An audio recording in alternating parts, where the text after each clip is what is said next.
बिस्मिल्लाहिर्रहमानिर्रहीम। My dear students, अस्सलाम वालेकुम जी। उम्मीद है आप ठीक होंगे। आज हम बात करेंगे इंटेलेक्चुअल डिसेबिलिटी डिसऑर्डर की। फॉर्मली जिसको जो पहले हम जो है वो मेंटल रिटार्डेशन भी कहा करते थे किसी दौर में। तो DSM-5 TR में इसको इंटेलेक्चुअल डिसेबिलिटी डिसऑर्डर का नाम दिया गया। DSM-5 में भी इसको इंटेलेक्चुअल डिसेबिलिटी डिसऑर्डर ही कहा जाता था। तो DSM-4 TR 4 और 3 2 में जो है वो मेरा ख्याल है इसको मेंटल रिटार्डेशन के नाम से जाना जाता था। तो ये वो बच्चे होते हैं, अच्छा इनको इंटेलेक्चुअल मेंटली चैलेंज्ड चिल्ड्रन भी कहा जाता है। अच्छा, इसकी ना सबसे पहले हम एक सिंपल सी डेफिनेशन देखेंगे। उसके बाद हम इसका DSM-5 TR का क्राइटेरिया पढ़ेंगे, बिकॉज हमारा जो मेन पर्पस है इन लेक्चर्स को डिलीवर करने का, वो आपको DSM-5 TR पढ़ाना है। लेकिन DSM-5 TR का क्राइटेरिया पढ़ने से पहले हमें पता होना चाहिए, बेसिकली हमारा कंसेप्ट क्लियर होना चाहिए कि बेसिकली होता क्या है इंटेलेक्चुअल डिसेबिलिटी डिसऑर्डर, या इंटेलेक्चुअल डिसेबिलिटी क्या होती है। तो तीन तरह की चीजें होती हैं इंटेलेक्चुअल डिसेबिलिटी में। सबसे पहले बिलो एवरेज इंटेलिजेंस या बिलो एवरेज IQ। उसके बाद difficulty with daily life skills, और स्टार्ट्स बिफोर एज 18। यानी जिस बच्चे को हम इंटेलेक्चुअल डिसेबिलिटी, बच्चा मैं इसलिए कह रहा हूं कि ये जो डिसऑर्डर है बेसिकली ये शुरू के सालों में ही डायग्नोस हो जाता है। ये नहीं हो सकता कि 18 साल तक आपने डायग्नोस नहीं किया, फिर आपको पता चला 18 साल के बाद कि जी बच्चा इंटेलेक्चुअली डिसेबल है। तो इसका इसका जो पता है वो डेवलपमेंटल एज में ही चल जाता है, यानी 18 साल से पहले पहले जो है वो इसका पता चल जाता है कि बच्चा इंटेलेक्चुअली डिसेबल है या नॉर्मल है। अब उसके लिए क्या होता है, बिलो एवरेज IQ। तीन चीजें आपके लिए इंपॉर्टेंट है। बिलो एवरेज IQ होना चाहिए। मसलन they may find it harder to learn, think, solve problems and understand things compared to other of the same age। यानी ऐसे बच्चे जिनको पढ़ाई में मसला होता है, सोचने में वो दूसरे बच्चों अपने उम्र के नॉर्मल बच्चों से पीछे हैं, छोटे छोटे मसले हल करने में जिंदगी के वो अपने उम्र के बच्चों से पीछे हैं, और चीजों को समझने में वो पीछे हैं। अब IQ जो है वो इंटेलिजेंस जो है वो हम डिफरेंट टेस्ट वगैरह जो है वो उनसे हम मेजर कर लेते हैं, जिस तरह सोलोसन इंटेलिजेंस टेस्ट है, वेज है, विस्क है, विप्सी है। इसके अलावा जो है वो CPM है, SPM है। HFD के थ्रू भी हम IQ निकाल लेते हैं। DAP के थ्रू भी जो है वो हम इंटेलिजेंस को मेजर कर लेते हैं। तो डिफरेंट जो साइकोलॉजिकल या इंटेलिजेंस टेस्ट हैं उनके थ्रू हम जो है वो इंटेलिजेंस का लेवल चेक कर लेते हैं, बेसिकली कि बच्चे का इंटेलिजेंस का लेवल क्या है। अगर बिलो एवरेज है तो फिर हम अगले क्राइटेरिया पे चलते हैं, यानी difficulty with daily life skills. अब डेली लाइफ स्किल्स क्या होती हैं? दांत साफ करना भी डेली लाइफ स्किल है, सीधे पाँव में जूता पहनना भी डेली लाइफ स्किल है, खुद से खाना खाना भी डेली लाइफ स्किल्स है, पानी पीना भी डेली लाइफ स्किल है, छोटे मोटे अपने काम, कपड़े इस्त्री करना, कपड़े समटाइम धो लेना, और बहुत सारे इस तरह के काम जो जिंदगी में रोजमर्रा जिंदगी को गुजारने के लिए जरूरी होते हैं किसी बच्चे के लिए। तो वो स्किल्स इनको है कहते हैं डेली लाइफ स्किल्स। तो ये बच्चे जो होते हैं ये डेली लाइफ स्किल्स में भी इनको डिफिकल्टी महसूस हो रही होती है। अगर ये भी क्राइटेरिया पूरा हो जाता है, then we will move forward toward next criteria, that is starts before age 18। The condition begins in childhood not later in life. ठीक है जी। तो ये जो कंडीशन है ये चाइल्डहुड में शुरू होनी चाहिए। ये नहीं होता कि ये 18 साल के बाद हम आप कहें कि जी बच्चा जो है वो ये तब शुरू हो, नहीं। ये अगर जो भी अगर इंटेलेक्चुअल डिसेबल बच्चा है तो उसकी ये जो कंडीशंस हैं ये 18 साल से पहले स्टार्ट होनी चाहिए। देन ही और she will make meet the criteria. अगर हम आसान जबान में इसको कहें तो intellectual disability means a child or adult learn or understand things more slowly than others and may need extra help with everyday task. यानी इंटेलेक्चुअल डिसेबिलिटी से मुराद है कि कोई भी ऐसा बच्चा या बड़ा जो चीज़ों को सीखने में और उनको समझने में दूसरों की निस्बत स्लो हो, और उसको जिंदगी के जो जिंदगी गुजारने के लिए जो स्किल्स होती हैं वो उनके लिए हेल्प की जरूरत हो दूसरों की, वो दूसरों पे डिपेंडेंट हो। This is called intellectual disability. अब हम बात कर लेते हैं DSM-5 TR का criteria.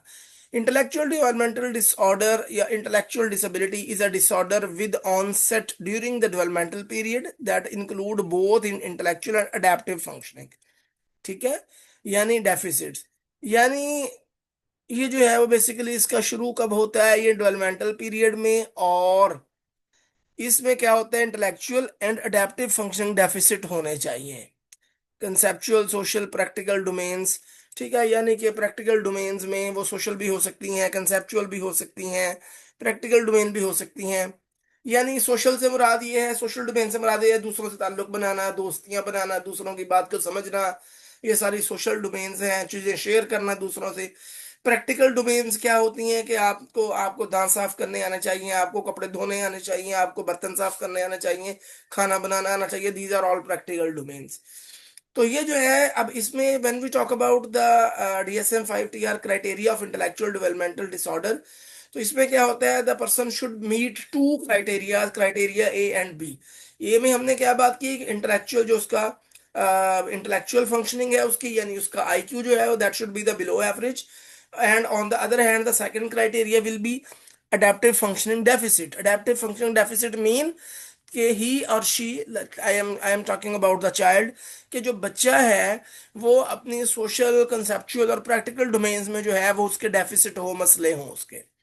The following 3 criteria must be met. 3 criteria है जी। पहला criteria A, these are the basically according to DSM-5 TR। आप DSM-5 TR खोलेंगे तो आपको आइडिया हो जाएगा। मैंने यहाँ पे खोली हुई थी, कहाँ गई मेरी DSM-5 TR? चलिए खैर, ये पढ़िए। ठीक है, मैं DSM-5 TR से पढ़ के ही जो है वो आपको लेक्चर देता हूँ। तो यहाँ पे मैंने खोली थी, अब उसका जो है वो क्राइटेरिया वगैरह जो भी है वो ये तो खैर हम किसी और तरफ चले गए। तो पहला क्राइटेरिया क्या है, डेफिसिट इन इंटेलेक्चुअल फंक्शनिंग, यानी इंटेलेक्चुअल फंक्शनिंग में डेफिसिट होना चाहिए, यानी मसला होना चाहिए, बिलो एवरेज होना चाहिए। वो हम ऑलरेडी बात कर चुके हैं। अब such as reasoning, problem solving, planning, abstract thinking, judgement, academic learning, learning from experience, confirmed by both clinical assessment and individualized standardized intelligence testing। यानी आपको कैसे पता चलेगा कि इंटेलेक्चुअल फंक्शनिंग में डेफिसिट है या मसला है या बिलो एवरेज है? आप क्लिनिकल असेसमेंट करेंगे और स्टैंडर्डाइज्ड टेस्ट करेंगे इंटेलिजेंस के, then you will be able to claim that he or she have some sort of intellectual functioning deficit as well, और he or she has some below average IQ। तो इसमें कि जो क्या है, आपका IQ जो है that should be the below average और डेफिसिट के साथ होना चाहिए। क्राइटेरिया बी क्या आ जाता है, deficit in adaptive functioning that result in failure to meet the developmental and socio cultural standard of our personal independence and social responsibility. यानी डेफिसिट होना चाहिए अडेप्टिव फंक्शनिंग में। ठीक है, बच्चा जो है वो डेवलपमेंटल और सोशो कल्चरल स्टैंडर्ड जो है वो for personal independence. Personal independence क्या होता है कि खुद से नहा लेना, खुद से मुंह धोना, बाल बना लेना, दांत साफ कर लेना, खुद से खाना खाना, खुद से वॉशरूम चले जाना, खुद से जो है वो अपनी सफाई कर लेना वॉशरूम में, खुद से नहा लेना, ये सारे के खुद से कपड़े इस्त्री कर लेना, ये सारी है पर्सनल इंडिपेंडेंस। तो वो क्राइटेरिया बी बेसिकली क्या है कि आपकी एडेप्टिव फंक्शनिंग में मसला हो। ठीक है, आप पर्सनल इंडिपेंडेंस में जो है वो नाकाम हो जाए बच्चा। अच्छा, अब मैंने यहाँ पे ना आपको समझाने के लिए थोड़ी सी अडेप्टिव फंक्शनिंग की डेफिनेशन भी दे दी है। Adaptive functioning means how well a person can handle everyday life activities, for example eating, dressing, bathing, money handling, time telling, brushing and lot many other things. यानी बच्चे को ब्रश भी करना आना चाहिए, उसको टाइम बताना भी आना चाहिए, उसको पैसों के बारे में भी पता होना चाहिए, उसको नहाने का भी पता होना चाहिए, कपड़े पहनने का भी पता होना चाहिए, खाने का भी पता होना चाहिए, और बहुत सारी इस तरह की चीजें हैं जिनका पता होना चाहिए क्योंकि जिंदगी गुजारने के लिए जरूरी है। That is adaptive functioning. तो क्राइटेरिया ए क्या हो गया, deficit in intellectual functioning, IQ जो है वो बिलो एवरेज है या उसमें कोई मसला हो। Criteria B, deficit in adaptive functioning, यानी जिंदगी गुजारने के लिए जो सारी स्किल्स आपको चाहिए उनमें मसला हो। क्राइटेरिया सी क्या होगा, onset of intellectual and adaptive deficits during the developmental period. अब जो इंटेलेक्चुअल और अडेप्टिव डेफिसिट की हमने बात की है क्राइटेरिया और बी में, that should be start during the developmental period, यानी 18 साल से पहले पहले ये स्टार्ट हो जाना चाहिए। वैसे हम डेवलपमेंटल पीरियड कहते हैं जब बच्चा स्कूल जाता है, स्कूल जाने से पहले पहले का जो टाइम होता है पैदाइश से लेके वो डेवलपमेंटल पीरियड गिना जाता है। तो इस ड्यूरेशन में जो है इंटेलेक्चुअल और अडेप्टिव फंक्शनिंग डेफिसिट जो है ये स्टार्ट हो जाने चाहिए, आपको नजर आ जाने चाहिए बच्चे में। अब बात करते हैं सुवेरिटी की।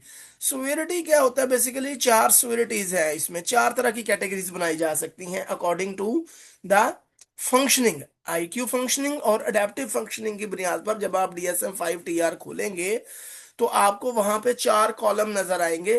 तो वो जो कॉलम्स हैं बेसिकली वो आपको बताते हैं फंक्शनिंग या सिवियरिटी को।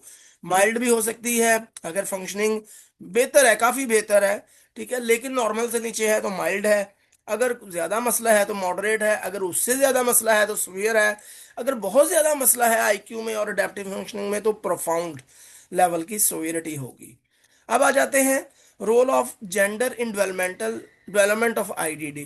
इंटेलेक्चुअल यानी क्या मेल में इंटेलेक्चुअल डेवलपमेंटल डिसऑर्डर ज्यादा होता है या फीमेल में होता है?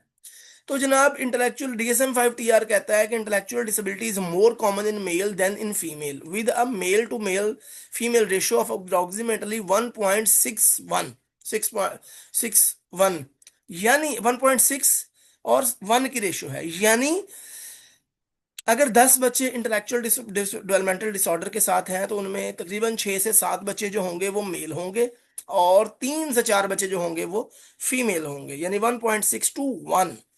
तो डेफिनेटली मेल में जो है देखें वह 1.6 प्रोबेबिलिटी है 10 बच्चों में से जो, और यहाँ पे क्या है 1।